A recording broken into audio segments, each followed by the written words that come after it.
Hi, I'm Kimberly Bailey Toureau, and welcome to Enterprising People, the podcast, coming to you from fabulous Las Vegas. I'm so excited about our guest today. He has done so many fabulous things in the world of business, and he's knowledgeable about the economy and really what's going on today with all the tariffs and all of the stuff that we're talking about. So I want to just read to you a little bit about his background. Bill Canady is the CEO of Arrowhead Engineered Products and chairman of OTC Industrial Technologies, two large private companies that work with thousands of small businesses across the country. Bill knows how quickly rising costs, supply chains delays, and policy shifts can squeeze growth, and he's built a framework to help leaders respond without sacrificing performance. As a CEO and former turnaround expert, he brings clear, no fluff advice on what small business owners should be doing right now to protect profit and stay ahead. He's written a fabulous book, From Panic to Profit. And so, welcome, Bill. Thank you so much for joining us on Enterprising People, the podcast. Well, Kimberly, it's just wonderful to be here with you again. Exciting. I tell you, you always bring such high energy and enthusiasm. I can't wait to see where we go today. Yes. Well, it's a lot to talk about, Bill, and I'm so happy that you wrote a book for people to, because we have to address the panic, but, they want to see the rainbow, the profit. But tell us a little bit more about the book, From Panic to Profit. Yeah, absolutely. And, you're so true. We always are where we are, as you and I have talked about before. And today it's a crazy time out there. Heck, maybe it's always a crazy time.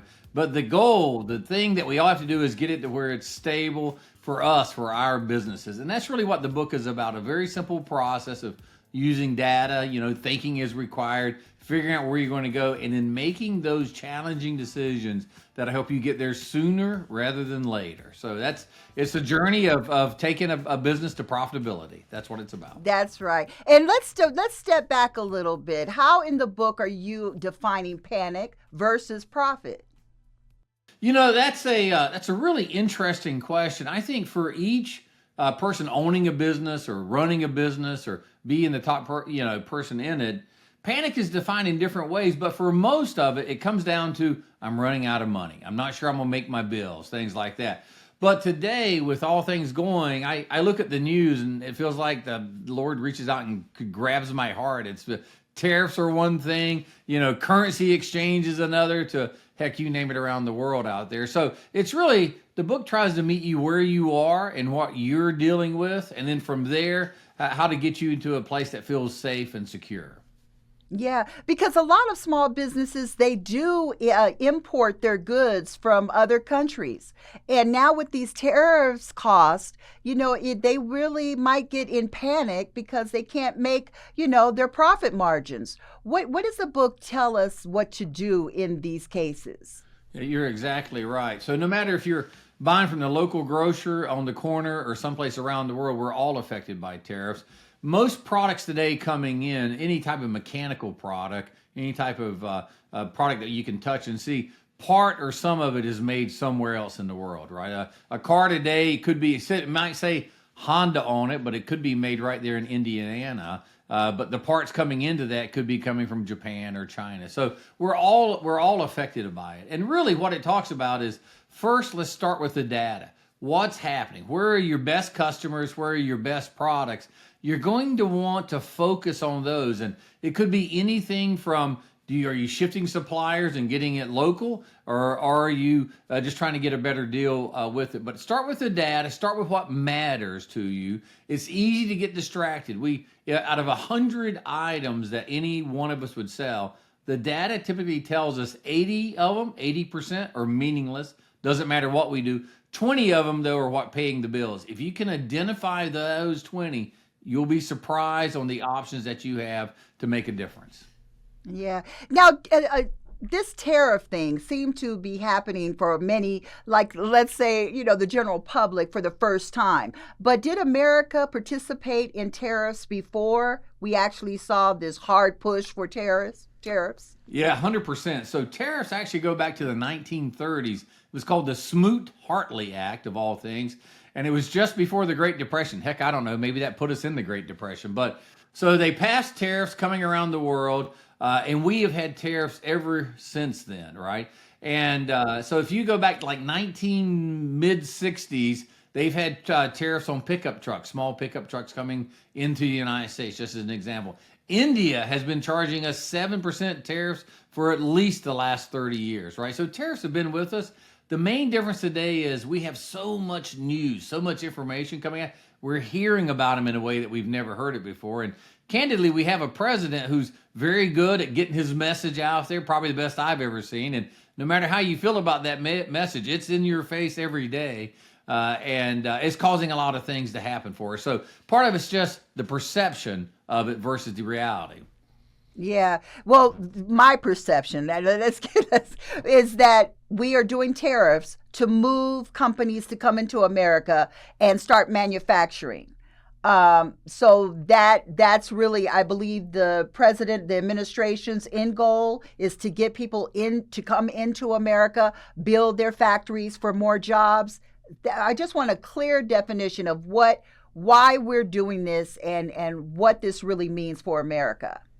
I think there's three things the president's trying to achieve, and far be it from me to speak for him. This is my impression. So yeah, I just want. Yeah, I don't know. I don't know President Trump, but first is make local, right? So if you make it local, even if it's more expensive to make it local, and hourly wages and things like that are more expensive in the U.S. for sure, the tariffs are a counterbalance to that, right? So you're going to pay the same in theory whether you get it from Mexico, United States, or China. So that's one. So make it local.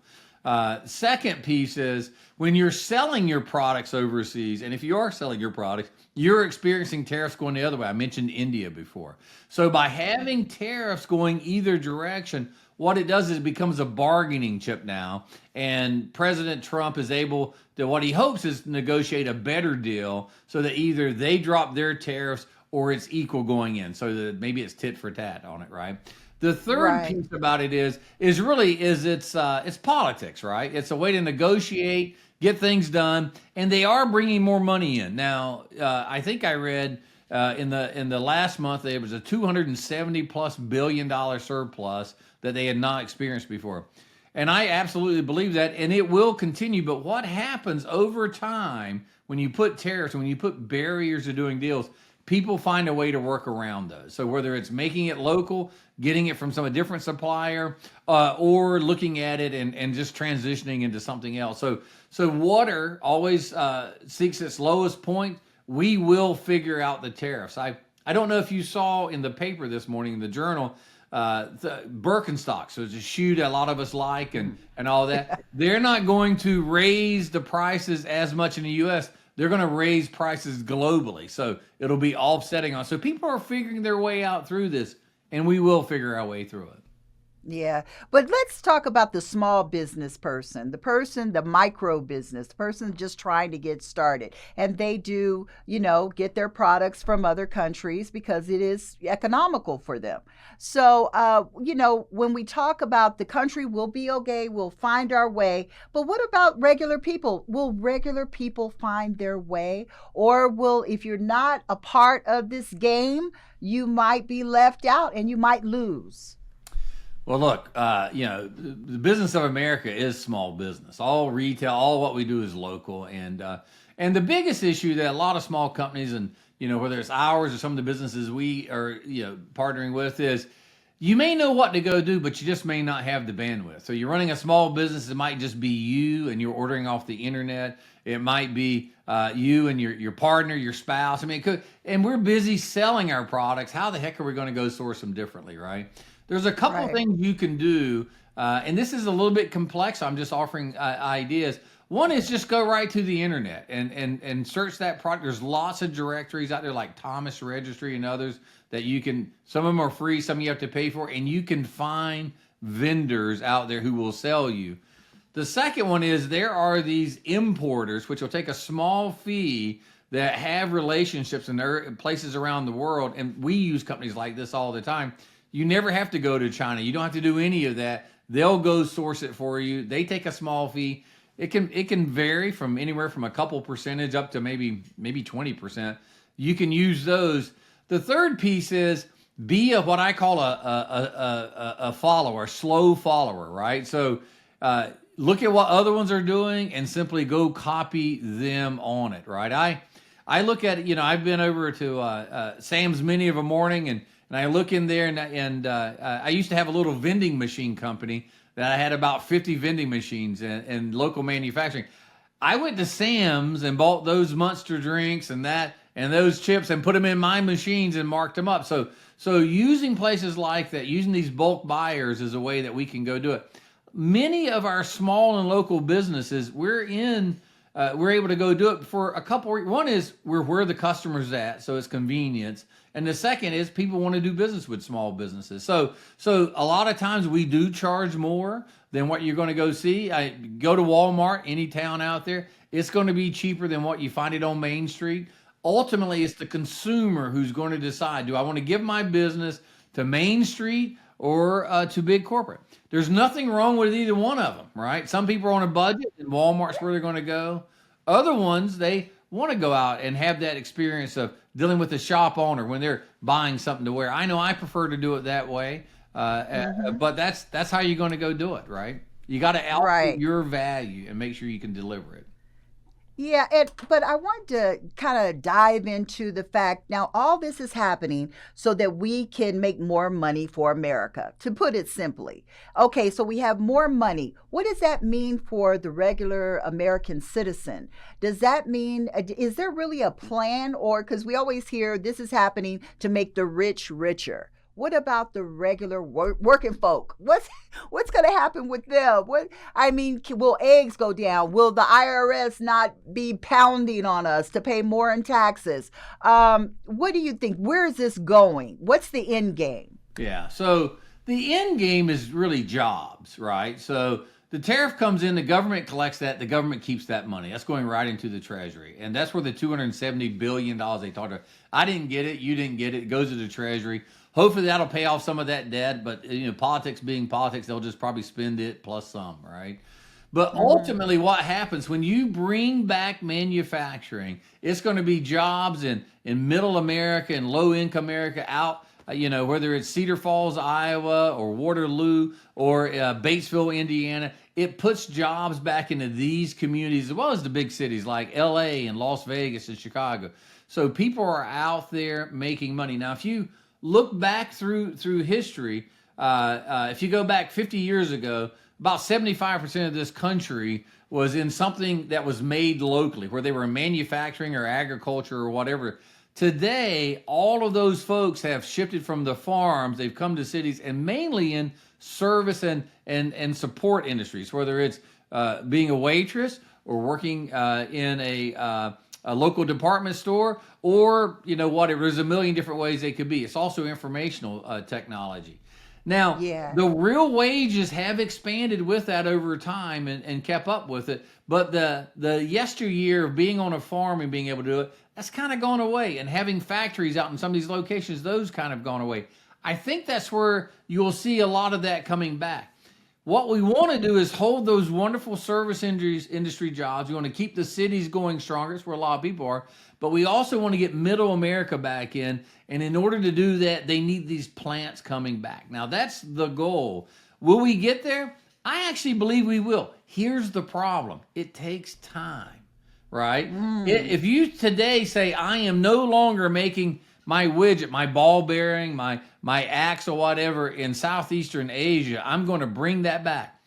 Well, I've got to first find a place, buy a factory or rent it. I got to get equipment in. I got to hire people. For us, doing a factory generally takes, at a minimum, if we're totally greenfielding it, which means starting it from nothing, it will generally take us at least 2 years to go from nothing to actual producing a product, and it'll take us another year to get it worked out. Now, there's a lot of things you can do in between that. You could shift it to someone who is making it here, but I'm talking about the actual people doing it.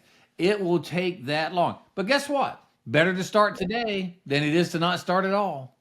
Yeah, yeah. I just wanted to say, I hope we're alive when this ball gets rolling. I hope so too. Like, my goal every week is just make it to Friday. My wife Yeah. says, "Why Friday?" I go, I don't know. Maybe a paycheck. Oh, But you, yeah, yeah, it's going yeah. to be But that, tough, but we're going to get there, Kimberly. yeah. I believe in us. Oh, I hope so. The thing is that we have to have some faith, and but at the same time, this has been a very difficult time. I think the mannerism from which this is being talked about on the political platform is one of isolation.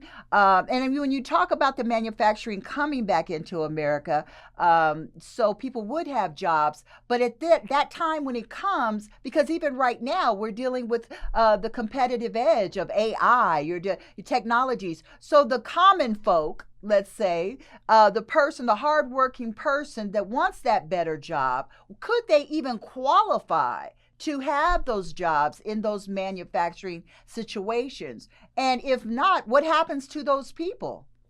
Well, that's a really interesting point, and really, it's going to be up to them. Many of the jobs in the factories are jobs anyone can learn. That doesn't mean they don't have to go take a class. Like, do you want to do Excel today in an office? You have to learn how to do Excel. If you want to run a machine, you have to learn how to run that machine. What we do is we partner with our local community colleges, and this is really the backbone of America. So in Indiana, they've got like Ivy Tech, and we had tremendous programs with them where high school students go right in while at school, and they do these programs where they learn the machine, they partner with the local company, and when they graduate, they're fully ready to go do that. So that's one way. The second way, which I think is, you're way younger than me, but I look in the mirror and I go, heck, I'm old. How do I learn, right? Well, you too can go out and do that and do it. And the price is many times it's completely underwritten by either a government program or the local piece. So the money generally isn't the issue. It's finding the time. And then just do you want to go do it, right? Change is hard, right?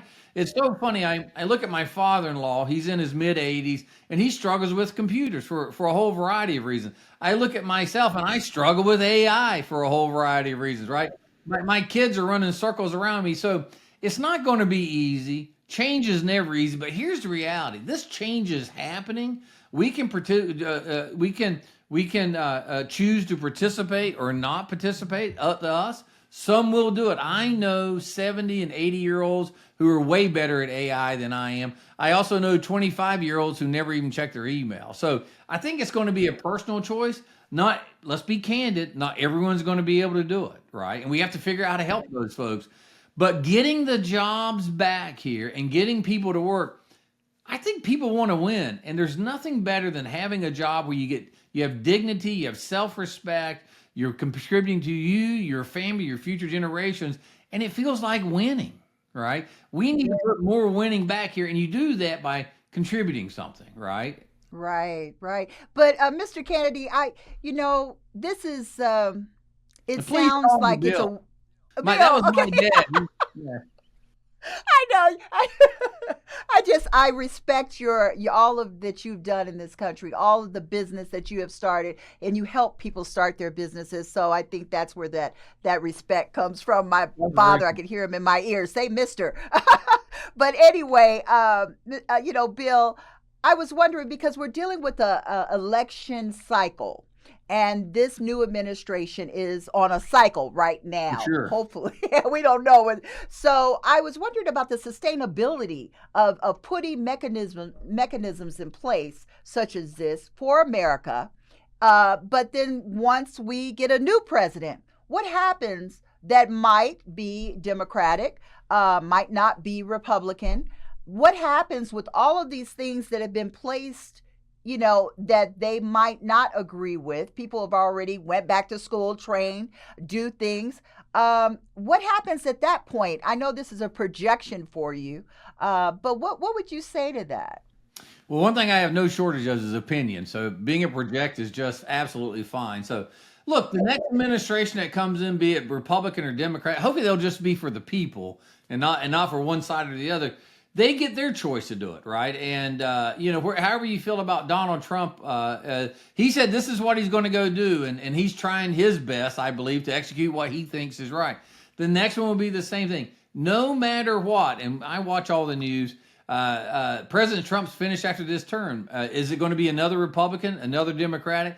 Whoever it is, it will be different. We just got a new pope. I'm not Catholic, but I was totally fascinated by it. And the gentleman who was picked was an accolade, if you will, of Pope Francis, right? Right. And he's already changing it. So it's not like he's a Republican or Democrat. They were very close to it. He is already he's living in a different way. He's wearing different clothing. Pope Francis lived in a hotel versus staying in the papal rooms. And I'm sure I'm getting all the names wrong, but nonetheless, the next person will get to put their stamp on it. And that's the great thing about this country. We get to do that. Now, here's the interesting thing. It doesn't matter what the United States government thinks about AI or computer. It's happening, right? AI has been around a long time. It is picking up steam. That's going to be here. Now, they'll try to regulate it. Mostly, they'll probably try to figure out how to tax it. But they're going to try to regulate that and come in. But AI is a global phenomenon now. And there'll be something next that's coming after it. Governments can support or bring it down. And early on, they can even have the chance to kill it. But it's that horse is out of the barn. So really today what we're dealing with, and this is why I think we're in the greatest country in the world. You look today at AI or technology. Let's just call it technology, but AI is really what it's about. It's all centered in the United States. And if you look at the companies controlling it, like Facebook and OpenAI and these other ones, which is ChatGPT, $3.3 trillion worth of value. The next closest one is China, 780 billion. The one after that is the European Union, 333 billion. That's how far ahead we are of everyone else. They're all trying to catch up. China probably has got a good chance to do it, but it's hard. It's hard to do what the market wants when you got one person in charge. It takes the market to give what the market wants. So that makes me think probably not going to work there. And Europe is more abound with regulation. So they have a very high quality of life. If I was going to live anywhere and get a good quality, Europe's the place to be. If you want to make money and have a chance to rule the world, U.S. is want to be. If you want to be told what to do, go to China. So we have a real shot here, and that's why we're 3 times bigger than everyone else. Not because of the government, and the government has helped, they put money in. It's because individuals like you and me, we come up with these ideas, we start these little businesses. Facebook started out at a dorm room. Next thing you know, you got $1 trillion business. Not always, but you can do that here. That's the great thing about it. And that leads me to my next question, because you're such you're a mastermind. And I was thinking about, because when I was growing up, my father was saying you need to understand how money works. And even I was teaching business development for people in our community here in Las Vegas. And I really try to get the mind reset for profitability. But what, as a CEO yourself, how does one develop the profit mindset that's really, so you can see your labor manifest in profitability? That's a really, really thoughtful question. So I don't think any of us start out. So let's start with a small business person, right? I don't think we start out and say, how do I make the most profit? Sometimes it's, I got to make a living. Sometimes I have an idea and all that. The idea of profit and cash flow comes a little bit later. It should come first, but it comes later because we have to figure out how to survive. And you realize the only way you can survive and put money back in is you have to make profit. The second thing is the risk associated with it. The reason owners of businesses make so much more is they put early on the capital at risk, right? And it could go bad. And that's why employees will never make as much as owners, because they're showing up for a guaranteed wage, whereas the owner may or may not make anything. We may not agree with that, but that's just capitalism, right? And that model is how you get a $3.3 trillion value versus a $300 billion value that we were talking about earlier, right? So once you get going and you're like, man, I'm pretty good at this, I think. I got to make a little money. You start learning about your balance sheet and your P&L and all that fancy stuff. but it's really an end to a means, right? And most people really don't pull a lot of money out of their business until much, much later on. They think, I have all this freedom and I'm doing it. Doesn't, you work yourself to death, right? You're working on weekends. I was watching you before we got started, and you're hustling over here for this show you were doing. There, Mike, you're working hard, Kimberly, right? Hard, yes. That's how it works out here. I know you make it look easy, but this is how it works, right? It's how it works for all of us, is you put all this in, and the outcome, the result is, you have to make money at some point. It does two things for you. Gives you this wonderful life you have. You got your son there. You got all this stuff going on. He's going to be a big-time grad before too long. And the second thing is it allows you to give back and have jobs and do stuff. And that combination is pretty intoxicating, right? Intoxicating. Yeah, it's exciting. But this is my final question, because I know you've been waiting and I wanted to get this in. But what's your opinion about the merchant mentality? People that might have a sweet potato pie and they sell 5 pies, 6 pies, and then they go out and maybe develop some kind of strategic partnership. But do you believe that, because not everyone will have the education to compete for many of those jobs, but is there something to be said about the merchant business, the merchant mentality? I mean, can't go on any corner now without seeing a taco stand, the food trucks, that kind of thing. Do you suspect that that's going to grow and continue to grow?